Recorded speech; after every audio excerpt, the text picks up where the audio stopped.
안녕하십니까. 왕실문화작가 이상주입니다. 이 시간에는 아주 흥미롭고 의미 있는 주제를 선택했습니다.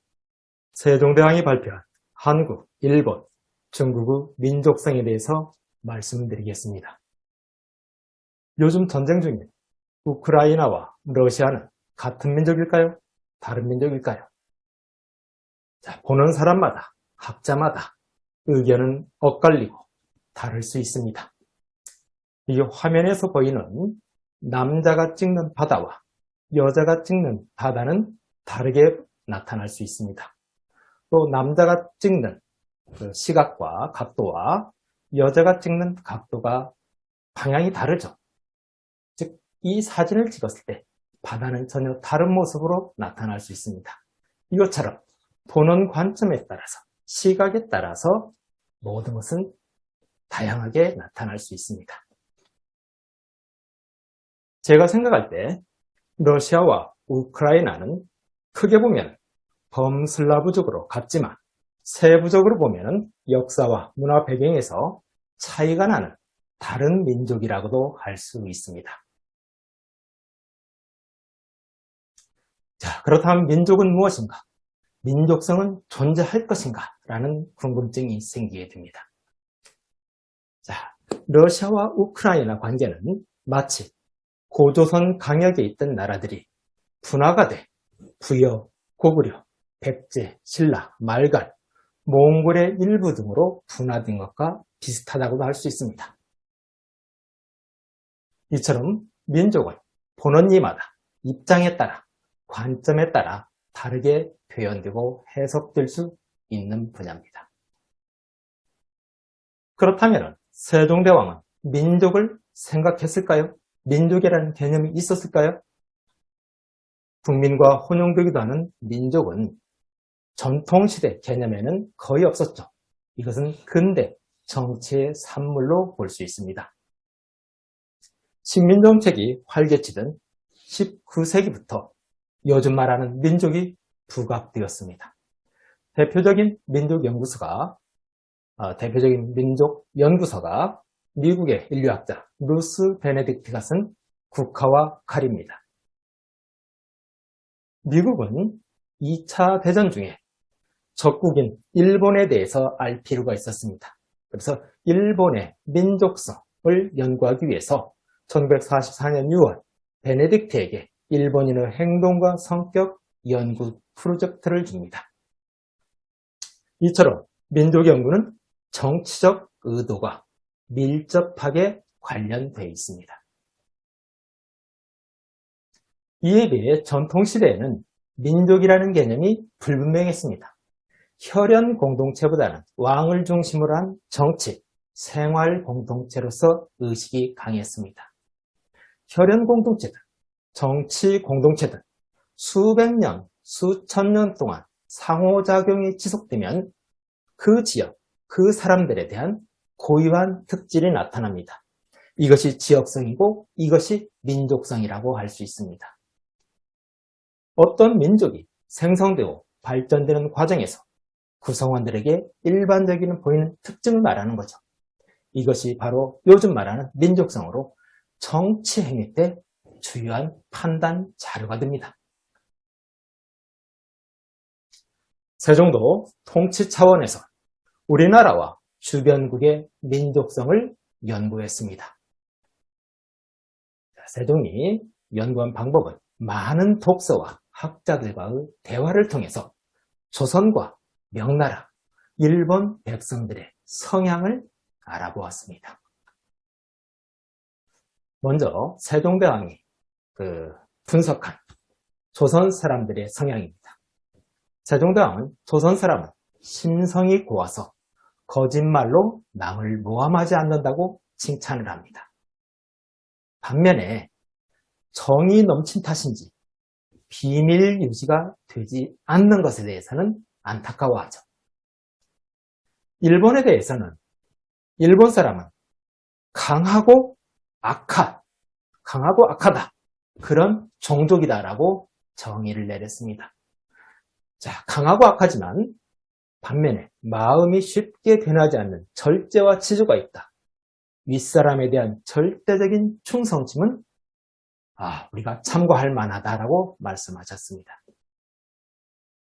중국에 대해서는 중국 사람은 행동이 바르고 언어적 재치가 있다. 그런데 풍속이 야박하고 진심으로 속마음으로 임금을 섬기는 사람은 아주 적다고 분석하십니다. 자, 세종대왕이 각 민족을 분석한 내용을 좀 정리해봤습니다. 강하고 악하지만 마음에 절조가 있어서 죽음으로써 윗사람을 섬긴다. 이것은 일본에 대한 평가입니다. 자, 그리고 행동이 바르고 말에 재치가 있으나 풍속이 야박하여 진심으로 임금을 섬기는 자가 드물다. 이것은 중국에 대한 평가였습니다. 참회하지 않으나 속마음을 잘 드러내 비밀 유지가 어렵다. 이 내용은 조선의 백성에 대한 평가였습니다. 자, 강하고 악하지만 마음에 절조가 있어서 죽음으로써 윗사람을 섬긴다. 이 일본 사람에 대한 평가는 지금의 일본 사람은 와로 규정이 되죠. 자, 둥글게. 자, 어느 뭐가 나면은 일본 사회에서는 살 수가 없죠. 그래서 배신자라는 낙인이 찍히니까 원하지 않게 하는 행동. 이게 일본인의 특징 중에 하나죠. 중국은 행동이 바르고 말에 재치가 있으나 풍속이 박하여 진심으로 임금을 섬기는 자가 드물다. 이것은 요즘 중국의 관시. 나와 관계되는 사람은 챙기고 그렇지 않은 사람은 남으로 여기는 것과 또 일맥상통하죠. 자, 우리나라 조선시대 사람. 참회하지 않으나 속마음을 잘 드러내 비밀 유지가 어렵다. 자, 이것은 정예문화, 한국인의 정예문화와 관련이 있습니다. 정이 깊다 보니까 나눔이죠. 나눔을 하니까 비밀까지도 나눠서 인사사안이 유출되기도 한다. 이렇게 말씀하십니다. 자, 이와 같은 조선 사람, 명나라 사람, 일본 사람의 심성에 대한 분석은 요즘 한국인의 정서인 정, 일본인의 특징인 와, 중국인의 관시와 일정 부분 일치하는 데 있습니다. 자, 한국 사람을 좀 더 살펴보겠습니다. 조선시대에나 요즘 한국인에게나 나눔의 문화가 있죠. 이는 향촌의 인간관계, 사람의 정에서 비롯되는 것이죠.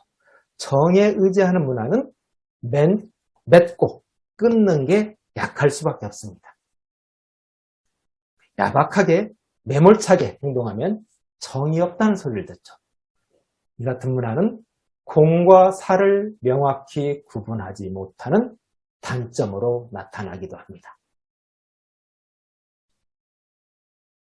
자, 혈연 공동체든 정치 공동체든 수천 년 동안 상호작용하면서 이런 우리 한국인의 특징인 나눔의 문화, 정의 문화가 나타난다고 할 수 있습니다.